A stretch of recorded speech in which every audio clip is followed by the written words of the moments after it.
Hey guys, thanks again for tuning back in for another pickup video. This time it is a vinyl pickup. I have about 11 albums here that I've been sitting on for a little bit actually, and totally kind of forgot I had about them. So why not go through them together? Hit the subscribe button if you haven't done so yet, if you like this kind of content or the other items I've been putting up. And with that out of the way, let's check out these albums here. So the first one, surprisingly, I don't have any of their albums until now. But this is Doors, Waiting for the Sun. This is their third studio album. This is their first album that went to #1, and it was recorded in 1968. Gatefold. Is it? Yeah. The Celebration of the Lizard. So supposedly, from the research I've done, this album shows more of the mellow side of the Doors. I don't have a sleeve in this one. Okay, never noticed that one. And super dusty, standard black album. I know I've seen this cover shop, well, I've seen this album picture before a bunch of times. This is actually located in Laurel Canyon. So at this point for the album, they had actually used up most of Morrison's songbook, or original songbook anyway. So most of the tracks for this album were made up in the studio. And apparently a lot of them required at least 20 takes. The one song on the back, The Unknown Soldier, supposedly took over, actually was recorded in 2 parts and took over 130 takes. So I guess the band was having some sort of, I don't know if it was like in-studio fighting or writer's block, or, you know, they just couldn't get things in order, but happy to have this one finally. Obviously, the songs that I know of in here are Hello, I Love You, Unknown Soldier, and Spanish Caravan. They're the only ones I really recognize. So, don't hear too many people talk about the Doors very much nowadays. Second one, I think this has to be a double, but I think it's a condition upgrade for me, because this is pretty damn nice. ZZ Top, Eliminator. This is their 8th studio album, released in 1983. And then some of the singles on here are Gimme All Your Lovin', Got Me Under Pressure, Sharp Dressed Man, TV Dinners, and then of course Legs. This album had over 10 million copies sold just in, oh, this is nice, in the US alone. So the band wanted to sort of expand on their synth sound that they used in 81's El Loco. So a lot of these tracks were recorded with, you know, the combo of synth drum machine and sequencer. Can't freaking speak. I like the plain, oh, that was upside down, sorry guys. I sort of like this plain center cover there. Looks really nice. Anyway, like I said, this is, if I can get it back in. What the come on, man. I gotta be like that. Oh. Anyway, cover-wise, this should be a condition upgrade for me. It appears like that. It's really nice. I remember this one, you know, back in MTV, watching these, their videos with the car and the ladies all the time. Especially like Legs. That was a great one. Okay, so the next one is a band that I've seen once in concert. Obviously not with their original singer, but with their new one that was already a current band member. This is Genesis, A Trick of the Tail. Remember in high school, I was getting big into them. Well, I was introduced to Genesis through a couple of guys that I was in a band with and that were friends as well. I never really got into them or really knew much about them until I was introduced to their older stuff like this. A lot of weird names on this one, like Squonk. There's A Trick of a Tail, Los Endos, Robbery, Assault and Battery, Entangled. This is Genesis's 7th studio album, but their first album to feature Phil Collins' lead vocal after obviously Peter Gabriel left. So the album was spent, they spent most of 1975 writing this one.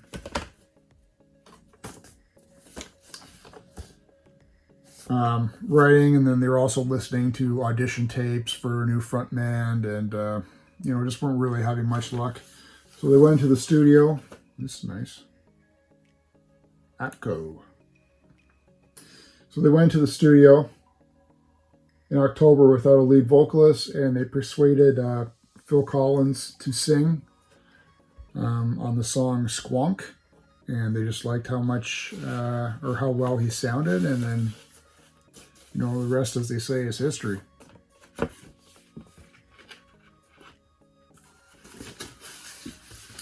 So yeah, definitely don't have this one, or definitely didn't have this one in the collection.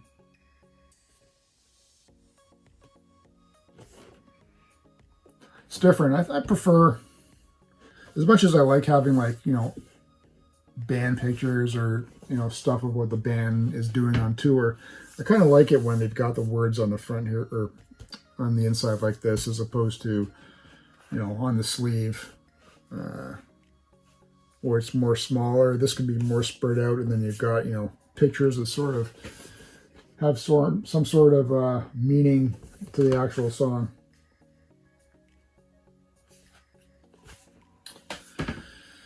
All right, this next one, man, I don't know if I have this one. I'll have to do it. I do have this one, so I don't know if this is an upgrade or not. But Stones, Hot Rocks, 1964 to 64 to 71. So this is a compilation album released in 1971. Nice big one here of Mick and his lips. So this was released between Gimme Shelter, and which was 71, and Milestones, which was 72. So this is, as far as I know, this is their best-selling release. Has most of their hits from their first decade. And the album spent 350-something weeks on the Billboard Top 200. And then nothing really special there. There we go. So yeah, I'll have to put one of my sleeves in that one. Oh, this one does have one, but nothing special there either. So that's Stones Hot Rocks. Okay, so moving on, we have this one. I know I don't have. But I do like the band. This is MU, the best of Jethro Tull.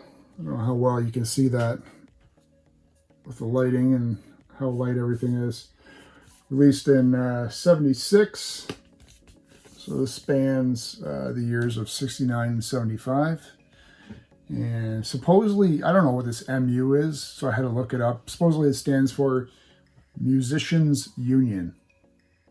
So if anybody knows differently, let me know.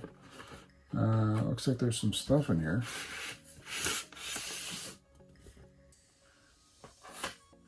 So lots of...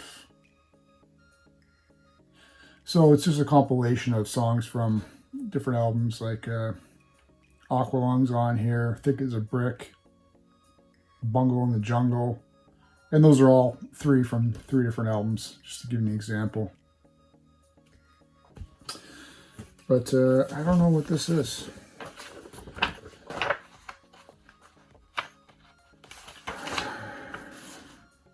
Yeah, this is cool. Bet you a lot of people don't have that in the album.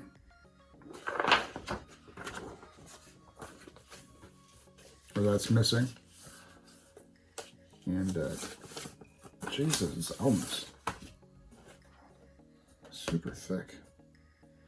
Anyway, MU, the best of Jethro Tull.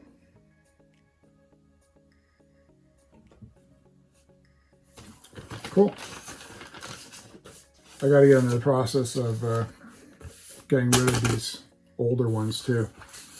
Replacing them with new ones to order some. All right, one that you would think I would have, though I do have it on cassette and CD. Now I have it on vinyl, which is the front. The Wall. Can't believe I never had this in my collection, or at least I'm pretty sure I don't. So, and it's a really nice clean copy, I think. I sort of picked these up and never really looked at them, to be honest with you, until now. So recorded in '79. This is obviously their, well, not obviously, this is their 11th studio album. You know, rock opera, blah, blah, blah.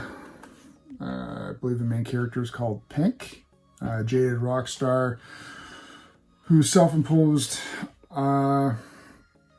puts them in, they self-impose themselves into isolation, and, you know, they decide to figuratively, like, form a wall around themselves to help isolate them from other people. And this was the last album that actually had the band together as a quartet. What is all this?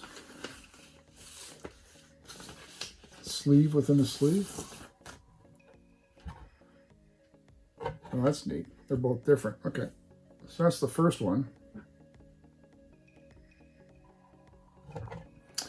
This one's got a little baby on it.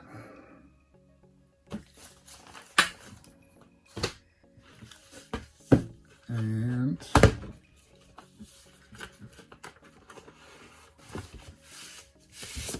there is the other one.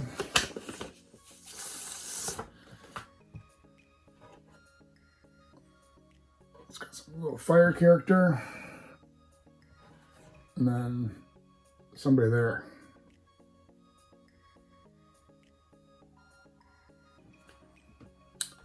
So yeah, Richard Wright, their keyboardist, I believe, was fired on this album, but he still stayed on with the band as a salary musician. 3 singles released were, I guess there's no easy way to do this, Another Brick in the Wall, Comfortably Numb, Hey You, no, Hey You wasn't, sorry, that wasn't released, but I like it. Run Like Hell was the other, Run Like Hell was the other single that was released. All right, so next is a tribute album for probably one of the greatest bands that has ever been created. This is Sgt. Pepper's Lonely Hearts Club Band tribute album. Never seen this one before. 1978 release. It's the original motion movie, original motion picture soundtrack. The movie apparently is awful, according to the reviews that I've seen and read. George Martin did produce most of this album. highlighting some of the guys like, you know, Frampton, Bee Gees, Aerosmith, Alice Cooper, Earth, Wind and Fire, Steve Martin, Billy Preston.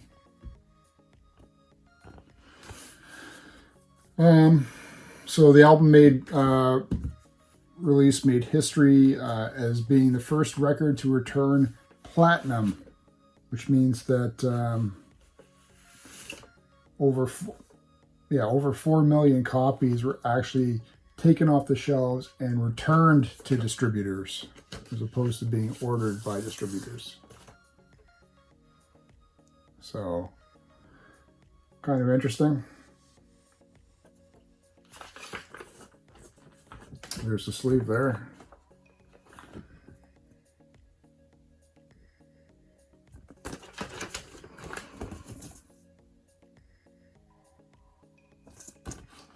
So that'll be interesting to see their takes on it. I don't know if it's, I'm sure the movie was a piece of crap, but it would be interesting to see, and hear, I guess, you know, their interpretations of the songs, if they didn't make them silly. I've got no idea what the songs are like.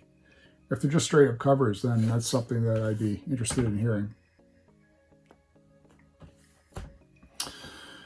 All right, next is London Town. Still with the plastic sleeve on there.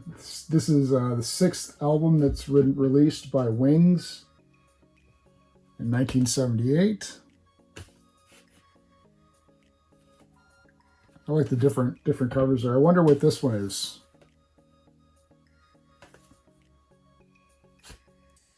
Is this earlier or later than the front cover? So this was recorded 2 years after Wings, The Speed of Sound. Mainly recorded at Abbey Road Studios, obviously. It failed to repeat the success of their previous 3 albums. It's got some weight to it. And again, it's got 2 different colors here. Like, that's a colored center. And that one's black and white. So they had one single on here, or the lead single anyway, With a Little Luck was a #1 hit in the US. I don't remember it. And that's the title, that's the first song on side 2. I thought I recognized or remembered like London Town, Don't Let It Bring You Down. So, interesting to check out. Okay, guys, we're nearing the end now. Next one up is Foreigner 4. And guess what? It's their 4th studio album. Several singles released on this one were, this one ain't too bad. Urgent, Waiting for a Girl, and Jukebox Hero, were the other ones that were released on there. The album supposedly was a success worldwide, which is nice to hear.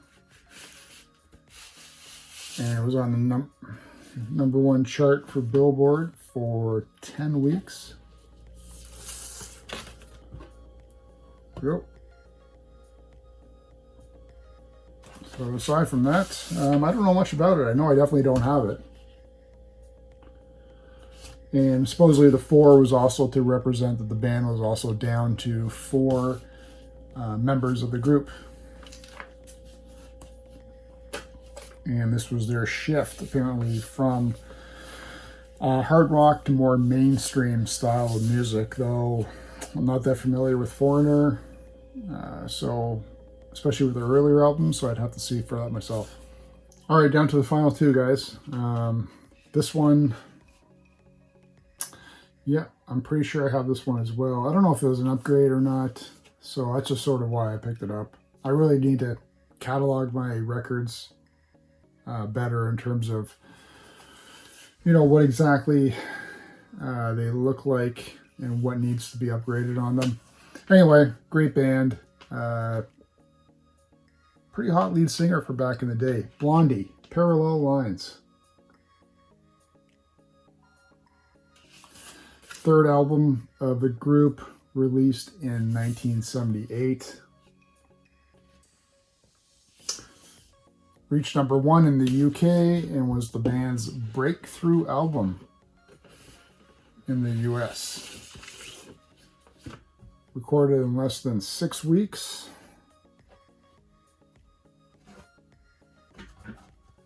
There you go.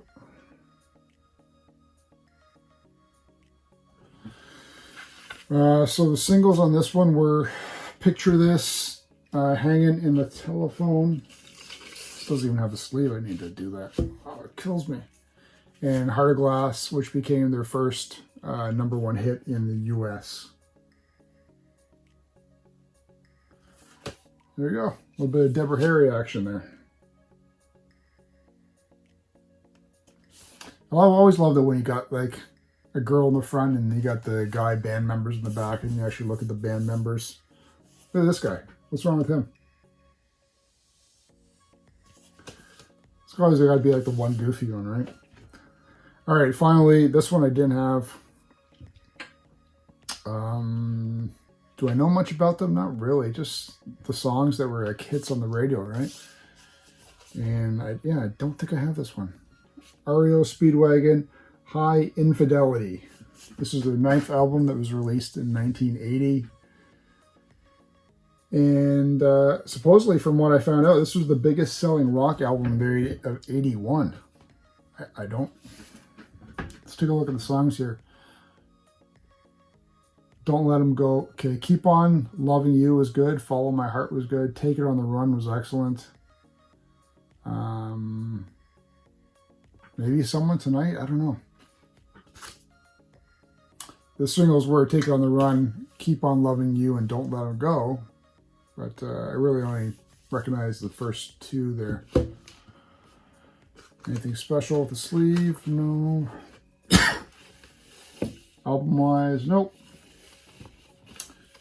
But traditional 80s chick on the cover, all sweaty in her bra and panties. If that's not 80s, I don't know what is. So anyway, guys, leave me a comment below. Tell me what you thought about some of these pickups for this particular vinyl edition. I've been sitting on these for a while. Got another one that's going to be coming up really soon again. Just more that I picked up and just haven't shot a video for it yet. So stay tuned for that. Tell me which ones are good, especially if you're if anyone knows anything about the Beatles one. And what was it? Was it the Jethro Tull one? Curious about? Yeah, I don't know much about the Jethro Tull one aside from being like a greatest hits, but that MU, if that really means like Musicians Union. And then I think all the other ones, yeah, the other ones are all decent. So well-known ones. So thanks again for tuning in. And we'll catch you guys with another vinyl pickup video very, very soon.